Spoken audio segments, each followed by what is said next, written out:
So, for today's Sean's Network Reviews episode, I'm actually going to be doing something incredibly different. Now, in the other two crossovers that I did with both of my series, on Beauty and the Beast Belle's Magical World and The Greatest Thing Ever, a Garden cartoon movie, I simultaneously did a Sean's Network and Yearly Reviews episode on both of those films, mainly because of the fact that they acted more like episodes of a series rather than a movie. Well, the other reason as to why I'd basically do a crossover with both series is so I could also cover a hypothetical film that the show has in specific, whether if it would be with Barnyard, Rocko's Modern Life, Dexter's Laboratory, or the original Powerpuff Girls. It would basically be like this to cover my bases as much as possible, that way I won't have to make an entirely separate review that covers the show or movie, because if you watch my review on Teacher's Pet, more specifically the series, I delved into what I thought of the film way too much, to the point where Supersonic Word 15 pointed this out to me in a call, and yeah, he did have a point about that. And well, at the time of 2021, the idea of fully starting Sean's Yearly Reviews didn't emerge yet, and when finally getting the idea to start it up, the Teacher's Pet movie was one of the first reviews that I did for that series, mainly because of the fact that I promised to myself a few years prior that I'd get to it at some point, and well, given how selective that I have been with what certain shows or movies that I'd watch after, I thought to myself, why not just knock two birds out with one stone? That way, there won't be a repeat of what happened with Teacher's Pet. So, cutting to the chase, today's review revolves around the 2017 reboot of Ben 10.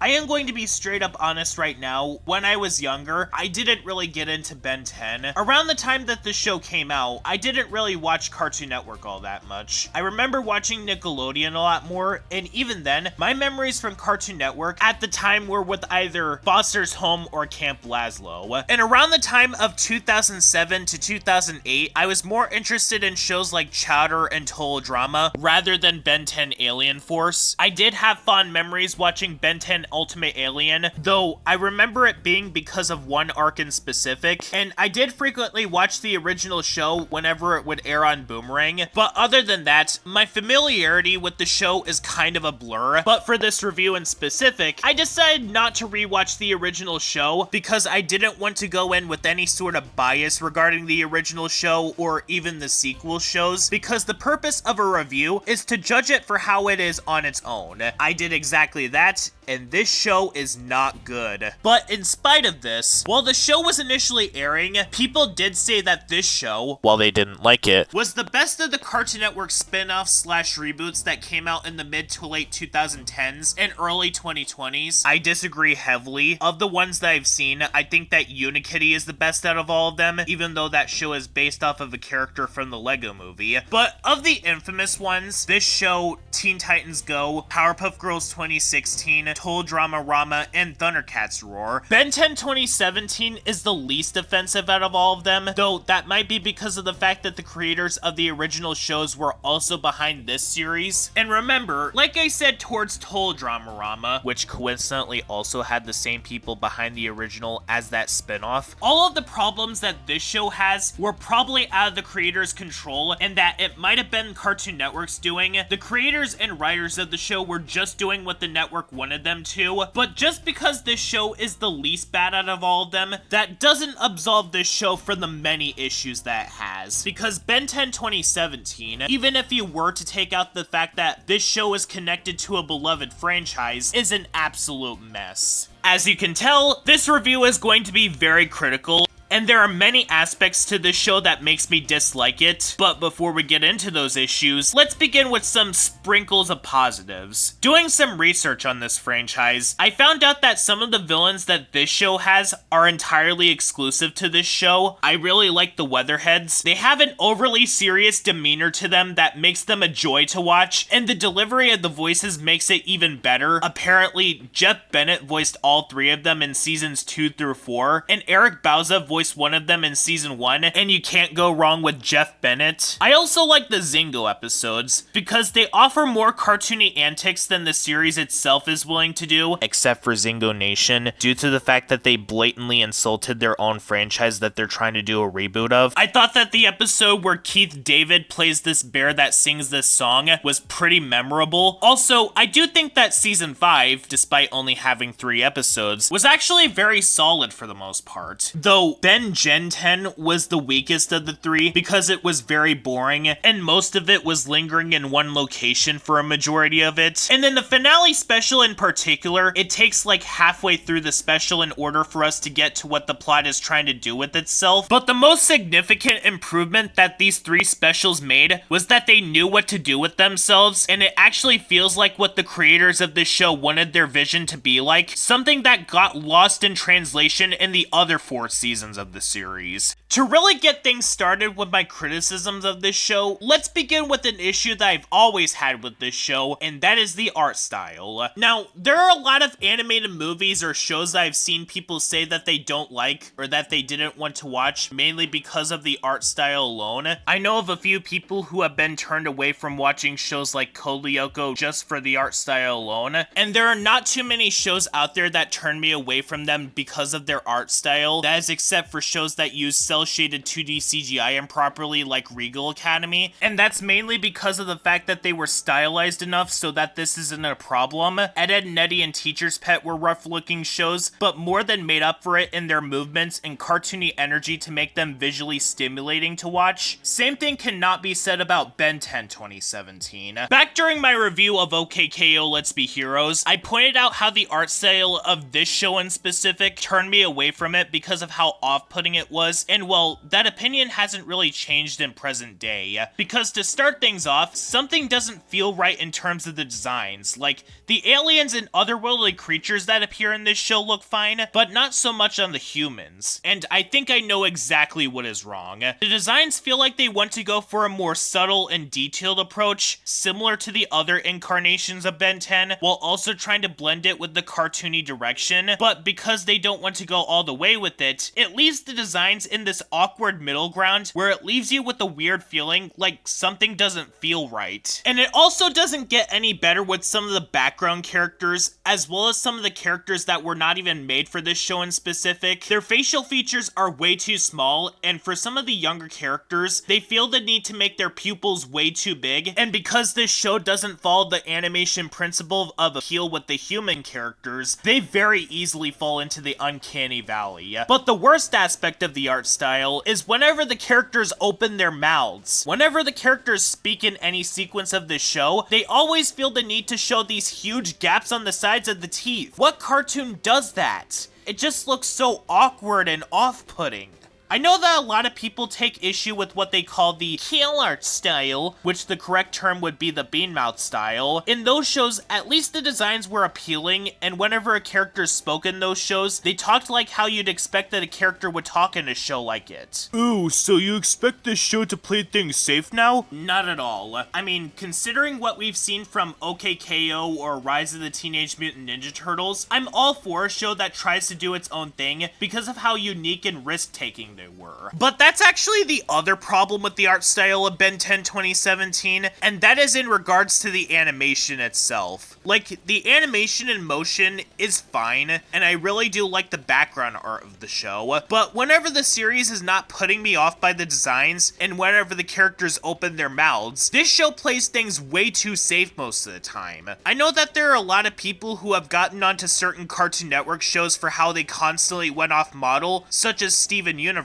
and yes, that was definitely a problem with that show, because it was a lot more story-driven in comparison to other shows that were running at the same time as it, and I've certainly gotten onto shows like Powerpuff Girls 2016 and Thundercats Roar for how way too far they went with it, but Ben 10 2017 has the opposite problem. It honestly gives me the same kind of vibes as Schnookums and Meat, as this show often feels like it wants to go into a more cartoony direction, but it's too afraid to do that at the exact same time, time, which is a major problem. Because this show is apparently supposed to be a comedy show where the jokes are indicated through its visuals, or barring that, you should be able to use the dialogue to indicate that you are doing some kind of joke. In contrast, Mighty Magiswords came out less than a year before this show came out, and while that show does have its own problems, even when separating it from what the creator had done, they were able to go all the way with their visuals. Same thing even applies to OKKO, which, bear in mind, is an action show that aired on the exact same network, and that show came out less than a year after this show came out as well. In fact, the design that Ben was given in the Crossover Nexus special was a lot better than the design that he has in this show, because whenever he did emote in that special, it actually felt like he was able to express himself, including the fact that his facial expressions were actually able to go all the way with it.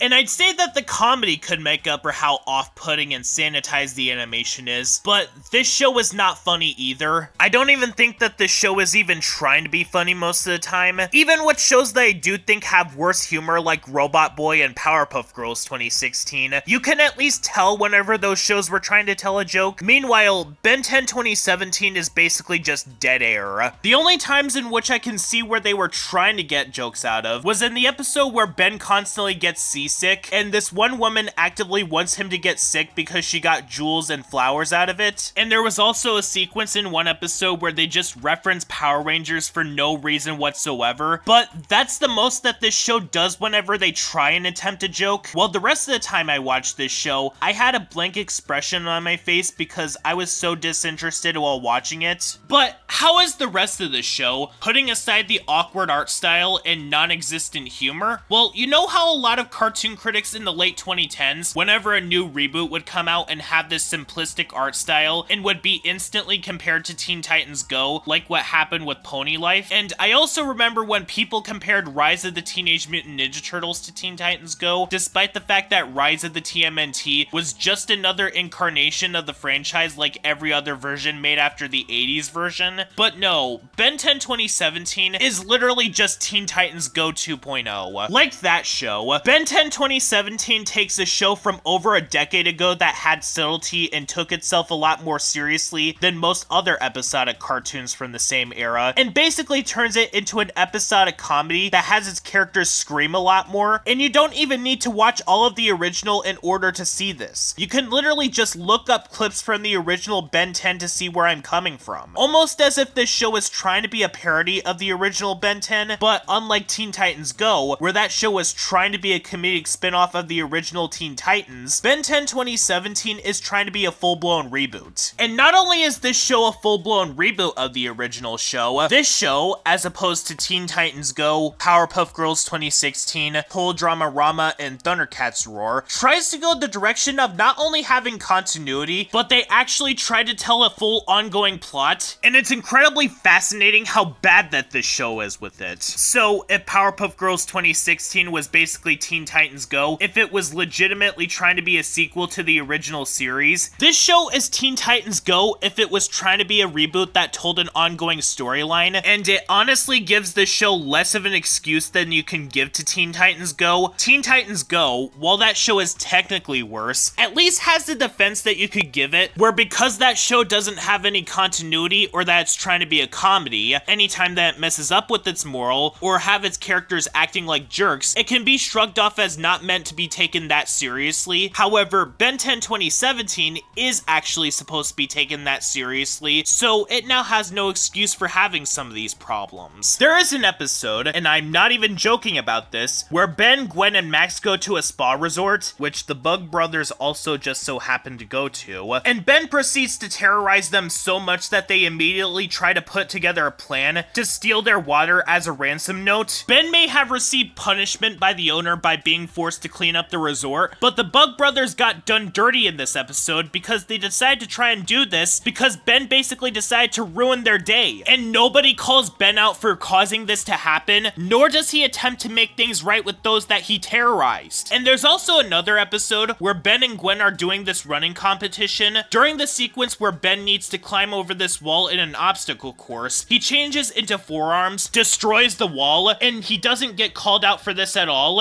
And while we're on this subject, I think that people were sleeping on this show way too hard because season 1 was just kind of forgettable, but not the worst thing ever. However, the show's worst traits started showing by season 2. Getting this out of the way, Safari Sabad is the worst episode of the entire series. Now, I've been saying so far that this show is the least bad out of the spin-offs slash reboots that came out on Cartoon Network in the mid to late 2010s decade, because unlike the other ones, the show is not annoying, and most importantly, the show doesn't have any alarming content, but this show had at least one time in which they had this. Remember Painbow from Powerpuff Girls 2016? I do, and I certainly want to forget about that episode. Well, this episode is literally the exact same, where Timbuktu uses a voodoo doll of Ben to have him do whatever he wants, including the fact that there's a sequence where he forces Ben to twerk in front of a bunch of people. And when watching this episode for the first time, I went all like, "Why, show? You were doing so well with how harmless you were being until you threw this in."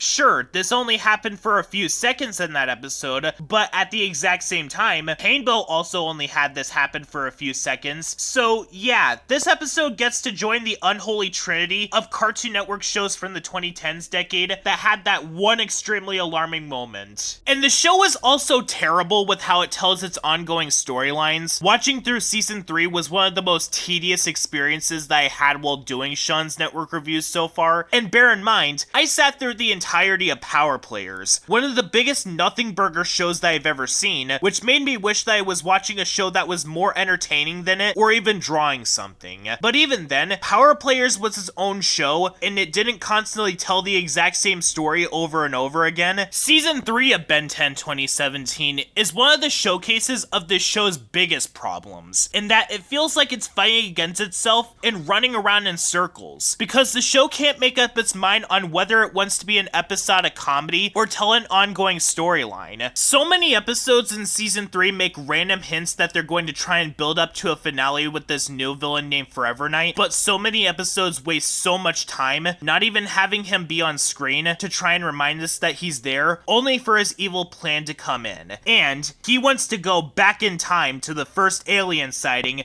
to prevent aliens from making contact with Earth. That's right.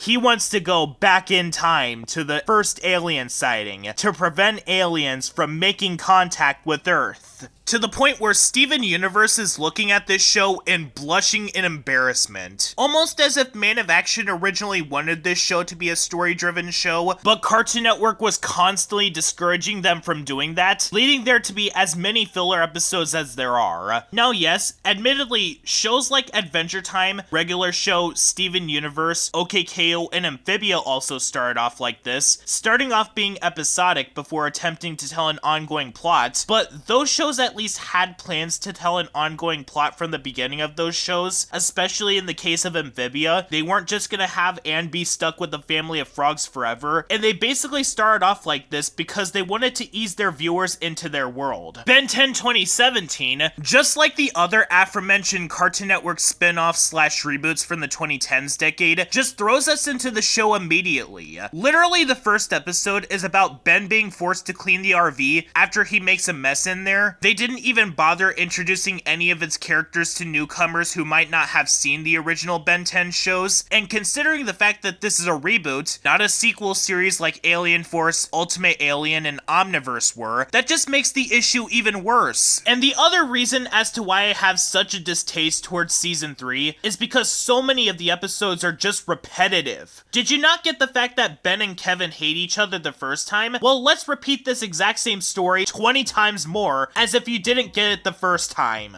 And there are even moments where they just tell the exact same story again and again and again. That story being about Kevin joining up with the villain of the episode to help with his evil plan, only for the villain to backstab him at the end of the episode. And considering the fact that this show has actual continuity, that only makes this problem even worse. Kevin never gets punished for this, by the way, nor does he ever get called out for actively working with the villain. And considering the fact that in Ben's worst appearance, Buggin in the bugs. The show knows what the term guilt by association means. It's kind of counterintuitive that the show never calls Kevin out for actively going out of his way to work with the villains. And there are also other problems with the show as well, such as how incredibly boring it is. The series honestly feels like one of those filler shows that Cartoon Network played during the daytime in the 2000s or 2010s. The series really is that forgettable. The only difference being that Cartoon Network played those shows during the day when not too many people were watching, while the shows that people actually watched the network for would come on later in the day, and those shows were at least their own things. You wouldn't be able to get those kinds of shows anywhere else. You could literally get the exact same experience from this show with the original Ben 10. The only thing that separates this show from that series is the art style. The show is broken up into 11-minute segments, and the show is a lot more loud than the original show. Also, this new character named Simon is such a wasted character. He has an interesting concept to him, which I think could make for a pretty interesting series, having a backpack that allows him to control a giant robot, but they do literally nothing with him. He's just there as a way to say to the audience, hey, doesn't this seem familiar? Wink wink, nudge nudge. And the best way to describe him is that he's basically just Caillou if he had a backpack, and he only has like 5 major appearances in this show. 2 of them are not important, and one of them is another one of my least favorite episodes from the show, because during a traffic jam, he puts the lives of several people in serious danger, and he receives no consequences for it at all, and he barely has any other major appearances in the show afterwards to make up for this. Then again, this isn't the first time that I come across this problem for a Sean's Network Reviews episode. Hello, Bobby Blobby from Power Players. As for the Ben 10 versus the Universe movie, the film is surprisingly solid. This movie does have its rough moments, such as the mean-spirited tone with Ben getting accused of being Vilgax, as well as the gray matter Yoda knockoff being apathetic towards what would happen to Ben and his family. But like the final 3 specials of this series, this is the closest that the reboot of Ben 10 had ever gotten to feeling like it knows what it wants to do with itself. And to be honest, when people said that the series started improving towards the end, this movie and season 5 are what they were referring to. Though, while these 4 things were not enough to save the entire series, they made things worth it in the end. So, if I were to give out any sort of recommendations for this show, I'd say that only season 5 and Versus the Universe are worth watching. While Ben 10 2017 is not the worst animated show that I reviewed for Sean's Network Reviews, I mean, I'd rather sit through this show than either Powerpuff Girls 2016 or Thundercats Roar. That's definitely not saying much, because to give you an idea of how disinterested I was while watching this show, I first started watching the show in August of 2025, and at the time that I'm scripting this review, it's January 2026. In that time, I watched through shows like Total Drama-Rama, Oshinoko, Anne Shirley, Rent-a-Girlfriend, Tom and Jerry Tales, and Tying the Knot with an Amagami Sister, shows that did at least get a reaction out of me for better or for worse. The only reaction that Ben 10 2017 got out of me was boredom, and all it did was remind me of shows that I'd rather be watching. How this show managed to last as long as it did, even surpassing Omniverse in episode count, will always remain a mystery to me. Coming up next, it's the... Chunk.